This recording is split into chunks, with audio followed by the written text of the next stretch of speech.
हाँ भाई देखिए, तो मैं आपको बता रहा था कि इसमें सेकंड और थर्ड इक्वेशन को आप देखें। सेकंड और थर्ड इक्वेशन से हम देखें तो उनकी लेफ्ट हैंड साइड बराबर है। 4r² दोनों को बराबर रखो सबसे पहले तो ये p² 4q², और इधर आप देखिए 2p 2q यानी 4pq cos थीटा, तो ये है। और इधर से ये वाली वैल्यू को मैंने रख दिया p² + q² -2pq cos theta. तो ये आपका यहाँ से ये और ये कट जाएगा, ठीक है। थोड़ा बहुत इसको हम और सिंप्लीफाई करेंगे तो माइनस का 2pq इधर आके 6pq cos थीटा हो जाएगा, और ये इधर जाएगा 4q² इस तरफ जाएगा तो ये माइनस का 3q² हो जाएगा। इसमें से एक q ये चला जाएगा, और cos थीटा की वैल्यू अगर आप देखो तो माइनस का 3q/6p हो जाएगा, ठीक है। 3q/6p यानी कि माइनस का q/2p हो जाएगी cos थीटा की वैल्यू। cos थीटा की वैल्यू ये आ जाएगी, ठीक है। अब इसमें देखिए हमने क्या किया, ये आ गया। अब इसमें फर्दर ये जो cos थीटा की वैल्यू को है इसको और हम आगे रखते हैं इसमें। तो कुछ और चेंजेस इसमें देखें, जैसे हम फर्स्ट वाली इक्वेशन में रख लेते हैं। तो फर्स्ट वाली इक्वेशन थी r², ठीक है। और ये आ जाएगा आपका p² + q² और 2pq, और cos की वैल्यू -q/2p, ठीक है। ये मैंने वैल्यू रख दी फर्स्ट में, फर्स्ट इक्वेशन में रख दी। यहाँ से वैल्यू उठा के फर्स्ट इक्वेशन में रख दी। आप देखोगे 2p से 2p गया, ये r² की वैल्यू आ गई p² प्लस नहीं सॉरी प्लस q² और माइनस का q², तो ये कट गया। तो r और p बराबर आ गए। एक रिलेशन तो हमारा ये आ गया कि r और p बराबर होंगे। हमसे पूछा गया है कि p/q/r, p/q/r इसका रेशियो पूछा है, तो r और p तो बराबर आ गए। अब इसी तरह से हम किसी एक और इक्वेशन में रखेंगे। हमें r और p में रिलेशन मिल गया, अब हमें q में रिलेशन और चाहिए, ठीक है। q में रिलेशन और चाहिए तो किसी भी एक इक्वेशन में और रख लेते हैं। तो वहां से अ, एक और रिलेशन हमें मिल जाएगा। जैसे कि फर्स्ट इक्वेशन को ही अगर हम पिक कर लें तो r और q में, तो हम इसको रिप्लेस करेंगे। देखिए फर्स्ट वाली इक्वेशन को,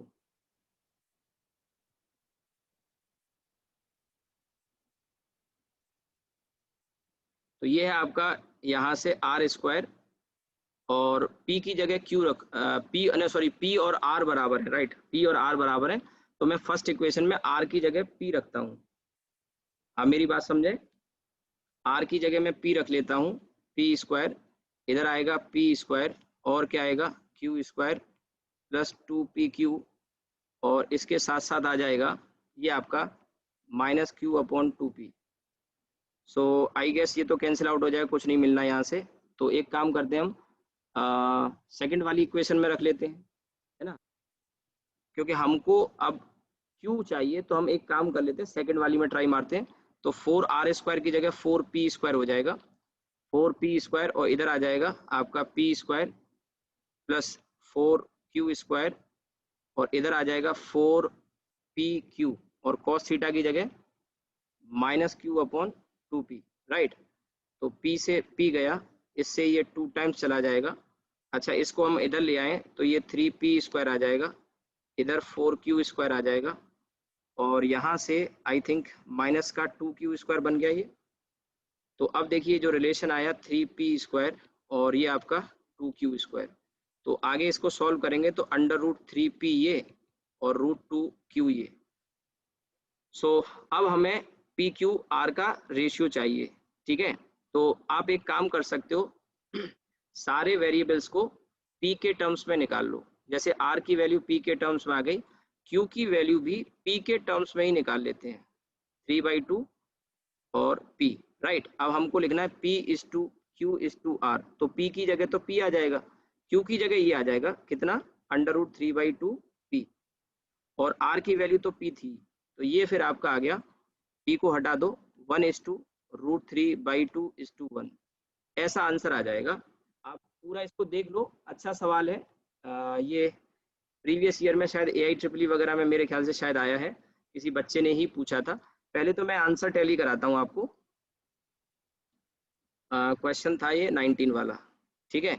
सो 19 का आंसर देखिए 1:√3/√2:1, ठीक है। अब आप इसका सॉल्यूशन देखो, और कहीं भी किसी को कोई डाउट आ रहा हो तो आप पूछिए। सबसे पहले हमें कहा है क्वेश्चन में पी, अच्छा सवाल पूरी एक्सरसाइज में आई थिंक सबसे अच्छा क्वेश्चन है ये। तो पी क्यू का रिजल्टेंट आर था, मैं थोड़ा बड़ा कर देता हूँ, आप नोट कर लेना उसको। पी और क्यू का रिजल्टेंट आर था, तो हमने एक इक्वेशन बना डाली, r² = p² + q² 2pq cos θ। फिर कह रहा है क्यू को डबल करने पे आर डबल हो जाता है, तो फिर एक इक्वेशन बना डाली, p vector + 2q = 2r vector. ये सेकंड इक्वेशन आ गई स्क्वायर करके। फिर कह रहा है क्यू को उल्टा कर दिया, रिवर्स कर दिया, यानी -q कर दिया, तो p - q = 2r। बस एक ही चीज का ध्यान रखना है कि ये जो इक्वेशन थी पहली, इन दोनों में अगर एंगल थीटा लिया है तो p और -q थर्ड वाली इक्वेशन में एंगल 180 - थीटा हो जाता है। ये समझने की बात है, ठीक है। बस इसमें वैल्यू रखो, और वैल्यू रख के आपका बस एक बार क्या किया हमने, सेकंड और थर्ड इक्वेशन को बराबर रख दिया, क्योंकि दोनों में, इसमें 4r² आ रहा है, इसमें भी 4r² आ रहा है, तो इक्वल रख के यहाँ से हमें cos थीटा की वैल्यू ये मिली, जो बहुत काम आई हमारे यहाँ पे। फिर हमने यहाँ से क्या किया, इस वैल्यू को पहली वाली इक्वेशन में रख दिया, पुटिंग इन फर्स्ट इक्वेशन। वहां से आर और पी बराबर आ गए। हमने एक अटेम्प्ट मारा कि इस वैल्यू को वापस फर्स्ट इक्वेशन में रख लें, पर हमने देखा कि वहां से कुछ मिल नहीं रहा था, तो फिर हमने वो छोड़ा। हमने क्या सेकंड वाली में रख दिया, थर्ड वाली में भी रख सकते थे, सेकंड वाली इक्वेशन में रखा हमने क्या, आर की वैल्यू पी को रखा थर्ड वाली इक्वेशन में। Putting R equals to P in equation second में रखा हमने, थर्ड में भी रख सकते थे, और फिर सॉल्व करके लाई, ये रिजल्ट आ गया। मैंने कहा क्योंकि रेशियो चाहिए, तो पी के टर्म्स में सबको निकाल लो, या क्यू के में निकाल लो, या आर के टर्म, तो मैंने पी के टर्म्स में निकाली, क्यू की वैल्यू आर की पहले से आई गई थी, तो P/Q/R, तो पी को पी रखा, क्यू की वैल्यू यहाँ से ये रख दी, और आर की वैल्यू पी थी, तो ये रेशियो आ गया अंडर रूट में पूरे में आ जाएगा। आप इसे नोट कर लो, स्क्रीनशॉट ले लो, और एक बार खुद से ट्राई करो। अच्छा सवाल है, मेडिकल के लेवल से तो टफ ही कहूंगा मैं इसको, बट IIT के लेवल का सवाल है, ठीक है। मेडिकल के लेवल से टफ है, राइट। अब देखिए इसमें आगे क्वेश्चन था, एक और क्वेश्चन आप नोट करिए पहले इसको।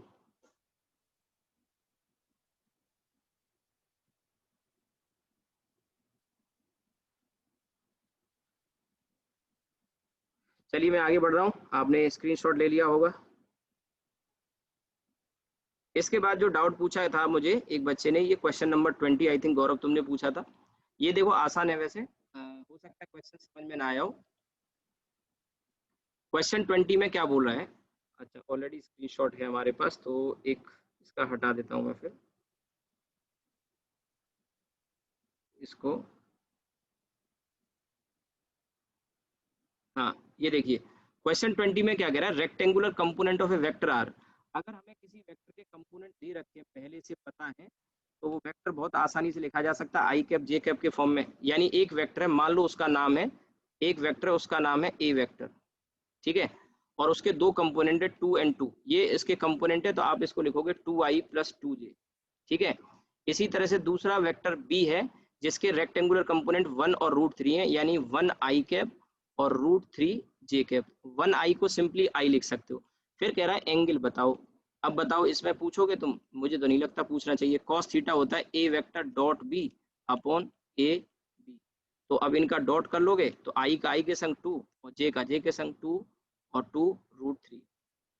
इसके बाद a का मैग्नीट्यूड आता है, तो 2 और 2 का मैग्नीट्यूड 2√2 आ जाएगा, और इसका करेंगे b का मैग्नीट्यूड, तो वो भी 1 का स्क्वायर और √3 का स्क्वायर 3, ये आ जाएगा।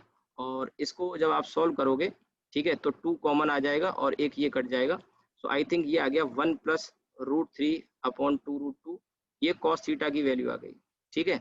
आप इतना ही लिख के छोड़ सकते हैं, theta equals to cos inverse करके भी लिख सकते हो, 1 + √3 अपॉन 2√2, या इसकी जो भी वैल्यू दे रखी हूँ मैं आंसर दिखा देता हूँ एक बार। केवल कंपोनेंट से वेक्टर को लिखना आना चाहिए।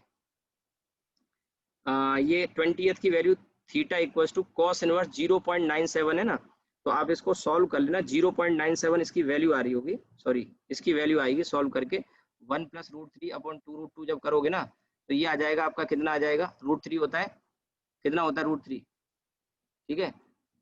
ये आपका 1 + √3, ठीक है, 1 + √3 यानी 2.732 अपॉन और 2√2, ठीक है, 2√2 की वैल्यू आ जाएगी यहाँ से 2.828। जब आप इसको डिवाइड करोगे तो वही वैल्यू जो बता रहा है ना 0.97 यही आ जाएगी निकल के, और बाकी आपको आगे निकालने की जरूरत नहीं है, ठीक है।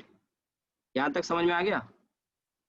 तो ये तो आसान था, इसके कंपोनेंट बस आपको लिखने थे, कंपोनेंट लिखना आना चाहिए बस। अब इसके बाद देखिए आगे फर्दर,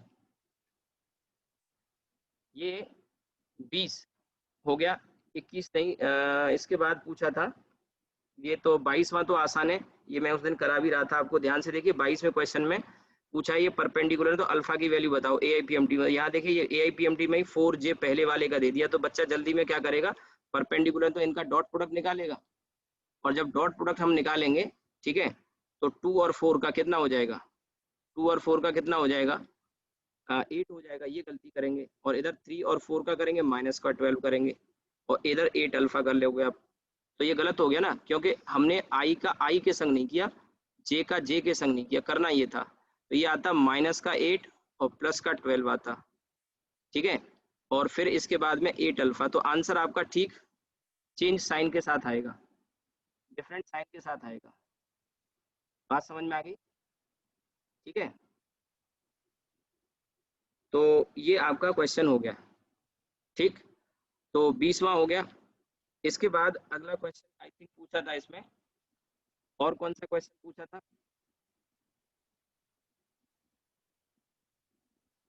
गौरव पूछा था तुमने, और किसी ने कोई पूछा था, 23वां पूछा था, कौन सा पूछा था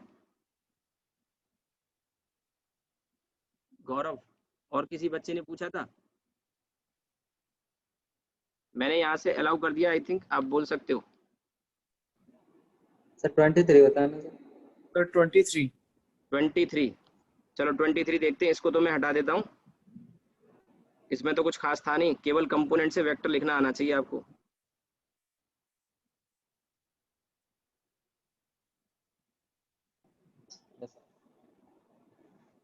एक सेकेंड, 23 क्वेश्चन,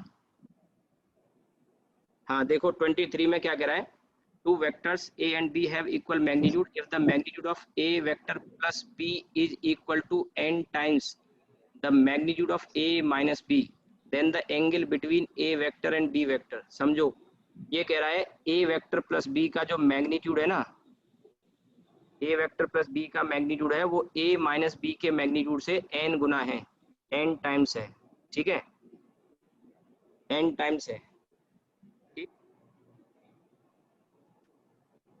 n टाइम्स है। तो सबसे पहले यहाँ पे एक बात आपको समझने की जरूरत है, यहाँ पर सबसे पहले कि एक वेक्टर आप लिख लो यहाँ पर a वेक्टर प्लस b, इसका जो मैग्नीट्यूड है वो n टाइम्स है a वेक्टर माइनस b। अब अगर इनका स्क्वायर कर लूँ मैं तो ये हो जाएगा a square plus b square plus 2ab cos theta, और इधर आएगा n स्क्वायर। अब देखो, अभी थोड़ी देर पहले मैंने ऊपर समझाया कि अगर a और b के बीच में एंगल अगर थीटा होता है तो a और माइनस b के बीच में एंगल कितना होगा, ऊपर वाले क्वेश्चन में। 180 माइनस थीटा। बस यही चीज को समझ लो, आगे चीजें आसान हो जाएंगी। तो ये आ जाएगा आपका cos 180 माइनस थीटा, और अभी मैंने क्या बोला, cos 180 माइनस थीटा क्या होता है, माइनस cos थीटा। बस ये आ जाएगा आपका 2ab cos थीटा, और इधर n square a square plus b n b square, और इधर 2n स्क्वायर ab और cos थीटा। मैंने क्या किया, cos 180 माइनस थीटा को माइनस cos थीटा लिख दिया, ठीक है। अब हमको इसमें एंगल ही शायद बताना है, क्या था एक बार क्वेश्चन पढ़ लेते हैं। Two vector A and B have equal magnitude, अच्छा एक बात और कहती, इक्वल मैग्नीट्यूड, तो हम एक काम और कर सकते हैं कि ए और बी को बराबर कर लेते हैं और फिर एंगल बताना है, ठीक है। तो यहाँ पर अगर ए और बी बराबर है तो क्या मैं एक में से एक को कॉमन ले लूँ, दूसरे में से भी एक को कॉमन ले लूँ? आपको मेरी बात शायद समझ में आ रही हो, नहीं तो फिर मैं एक और स्टेप बढ़ा देता हूँ, A square plus A square plus 2a square cos theta इधर, और इधर n square a square plus n square a square minus 2n square a square cos theta. ठीक है, ये आपका कॉमन आके दोनों साइड से चला जाएगा। ठीक है, बाकी तो आप सॉल्व कर ही लोगे। ये आ गया 2 + 2 cos थीटा, तो 2 कॉमन लेंगे तो, या ऐसे ही रहने दो 1 मिनट, क्योंकि cos थीटा चाहिए ना, तो 2 + 2 cos थीटा तो यहाँ आएगा, और इधर आएगा आपका n स्क्वायर, और n स्क्वायर ऐड होने के बाद 2n square minus 2n square cos theta. cos वाले टर्म एक साथ ले लो, और इसमें से 2 कॉमन ले लेंगे, 2 बल्कि cos थीटा कॉमन ले लेंगे, और 2 भी कट जाएगा दोनों साइड से, ये भी काट दो, तो ये आ गया आपका cos थीटा कॉमन लेने के बाद में क्या बचा, 1 + n स्क्वायर तो इधर आ जाएगा, और इधर n स्क्वायर -1 आएगा, तो आपके पास cos थीटा की वैल्यू आ गई n स्क्वायर -1 और n स्क्वायर +1, तो ये आपका आंसर आ जाएगा, या फिर theta equals to cos inverse n square -1 और n स्क्वायर +1। ठीक है, ये आपका आंसर आ गया। मैं आंसर टैली करा देता हूँ, फिर नोट कर लेना आप। तो इसमें सही आंसर आपका हो जाएगा कौन सा, पी वाला आंसर आई थिंक सही हो जाएगा, cos इनवर्स में दे रखा है। 1 मिनट,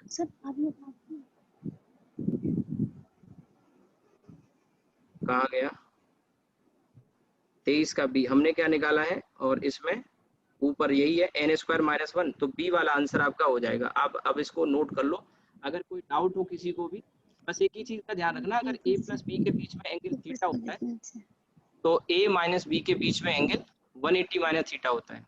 ठीक है, a और b के बीच में अगर एंगल थीटा होता है, तो a और -b के बीच में 180 - थीटा होगा, ये बात ध्यान रखना। ठीक है, तो ये हो गया।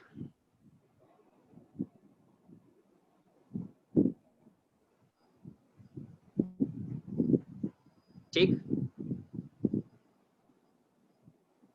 चलिए आगे बढ़ते हैं। और कोई डाउट है किसी का इस शीट में? इस शीट में और कोई डाउट है किसी का तो पूछ लो, बाकी जो पर्सनल डाउट मुझे भेज रखे हैं अलग किताब से, उसके लिए मैं बाकी बच्चों का टाइम नहीं खराब करूंगा, वो मैं आपको सॉल्व करके भेज दूंगा थोड़ी बहुत देर में। ठीक है, किसी का और कोई डाउट रह गया उस शीट में तो बता दो मुझे। आज की क्लास को फिर हम यहीं रोकेंगे, थोड़ा सा रह गया है स्केलर ट्रिपल प्रोडक्ट। एक सेकंड, स्केलर ट्रिपल प्रोडक्ट और आपका डायरेक्शन कोसाइन रह गया, कल खत्म कर लेंगे, कल आपका वेक्टर खत्म हो जाएगा। ठीक है, आप बताओ कह रहे हो सर। ये 21 में सर डायरेक्शन देखना है, 21 में जो डायरेक्शन है ये 1/2 आ रहा है, इसमें 2 आ रहा है मेरा। अच्छा, इसमें कह रहा है if A vector and B vector ये हैं, then the magnitude resultant of A vector plus B and its direction with A vector पूछ रहा है, विद ए वेक्टर। चलो निकाल लेते हैं, तो इसको हम यहीं सॉल्व कर लेते हैं, इसका स्क्रीनशॉट लेके यहीं निकाल देता हूं मैं। देखो ये ए वेक्टर और बी वेक्टर दिया है, तो सबसे पहले तो ए वेक्टर प्लस बी, तो 4 और 6 10i, 4 और 6 10i, और इसके बाद में 8 - 3 करेंगे तो कितना आएगा 5j। ठीक है, ये हमारा ए वेक्टर प्लस बी हो गया, और इसको थोड़ी देर के लिए मैं आर वेक्टर कह देता हूँ, और कह रहा है कि इसका जो then magnitude of resultant this, इसका तो रिजल्टेंट हम बताएंगे, तो रिजल्टेंट तो बहुत आसान है, √10 का स्क्वायर यानी 100, और ये 25 125, तो 5√5, एक तो ये आ गया, तो 5√5 वाला वैसे आंसर बी है, और कोई आंसर भी नहीं है, लेकिन एक बार हमसे कहा गया है कि magnitude of resultant this and its direction with A vector, यानी इस आर वेक्टर का डायरेक्शन हमें निकालना है। तो सबसे पहले क्या करो, cos थीटा निकालो, cos थीटा निकालोगे तो R vector dot A upon R A, यही तो लिखेंगे भाई, बोलो। Yes sir. अब आर वेक्टर है आपका 10i और 5j, इसका डॉट प्रोडक्ट लेना है ए के साथ, ए की वैल्यू है 4i - 3j, यही तो है, और हम जानते हैं सिमिलर वालों का डॉट प्रोडक्ट लेना होता है, तो 10 का 4 के संग 40 - 15 ऊपर, और r का मैग्नीट्यूड 5√5 अभी निकाला हमने, और इसका मैग्नीट्यूड कितना हो जाएगा a का 5, कोई दिक्कत? Yes sir. अब ये ऊपर आ गया आपका भैया 25, और नीचे आ गया 25 √5, तो 25 से 25 गया, तो cos थीटा आया आपका कितना 1/√5।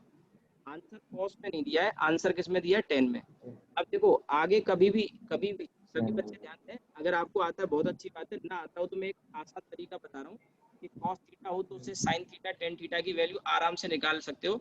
ऐसे ट्रायंगल बना लिया करो। ऐसी मुश्किलें अक्सर सवालों में आती है कि आप cos थीटा तक पहुंच जाते हैं फिर tan थीटा समझ में नहीं आता। तो बहुत ही आसान तरीका बता रहा हूँ। आता है बहुत अच्छी बात है, नहीं आता तो समझ लो।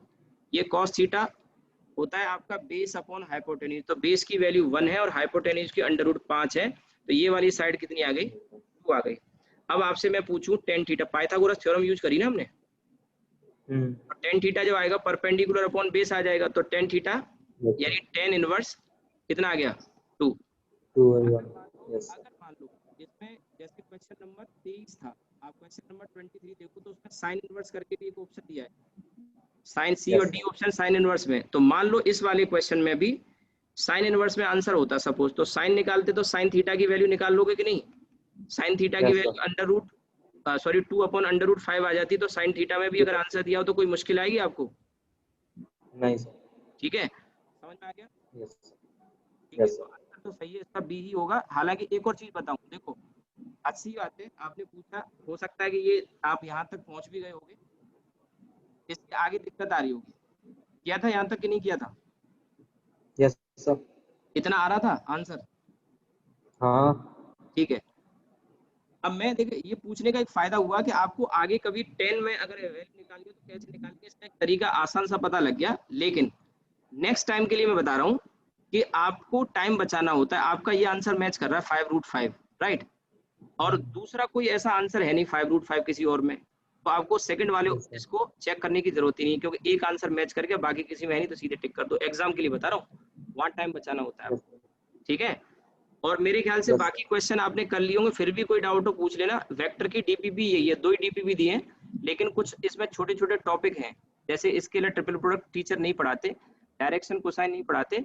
कल की क्लास में कंप्लीट करा दूंगा, कल वेक्टर आपका कंप्लीट हो जाएगा। फिर हम मैथमेटिक्स शुरू करेंगे। मैथमेटिक्स की भी मैं एक शीट दे दूंगा आपको, उसमें सारे फॉर्मूले होंगे और वो मैं डिस्कस करूंगा आपको। Integration, differentiation, trigonometry, log, graph, graph की कुछ बहुत छोटी छोटी चीजें, बारीक बातें होती हैं जो आपको पढ़ के मजा आएगा। आपको पहले से नहीं आती होंगी, मुझसे नहीं पढ़े होगे तो, और जो पढ़ा है वो बेकार है। मैं बता रहा हूँ, ग्राफ जो मैं बताऊंगा उसके बाद आपका ग्राफ को लेके एकदम सोच डिफरेंट हो जाएगी। ग्राफ के क्वेश्चन जो आपको परेशान करते होंगे वो अब गारंटी है किसी भी चैप्टर में, किसी भी चैप्टर में आपको ग्राफ के क्वेश्चन परेशान नहीं करेंगे। 2 बार ग्राफ पढ़ाऊंगा, एक अभी पढ़ाऊंगा मैथमेटिक्स में, फिर एक 1D में पढ़ा रहा हूँ। अभी कुछ बच्चे 1D में भी क्लास किए होंगे तो उन्होंने देखा होगा कि उनको कुछ बातें समझ में आ रही होंगी, कुछ नहीं आ रही होंगी, क्योंकि मैथमेटिक्स का पार्ट उनका रह गया है। ठीक है, जो मेरी 6:15 से क्लास होती है उसमें कुछ बच्चे कर भी रहे थे। ठीक है, तो मान के चलिए सैटरडे को हमारा मैथमेटिक्स वाला पार्ट शुरू होगा। और कोई डाउट हो तो आप पूछ लेना, मैं क्लास को यहीं रोकता हूँ, और आपके जो पर्सनल डाउट है मैं अभी सॉल्व करके भेज दूंगा थोड़ी देर में। ठीक है, खाना वाना खा के चलिए रुकते हैं।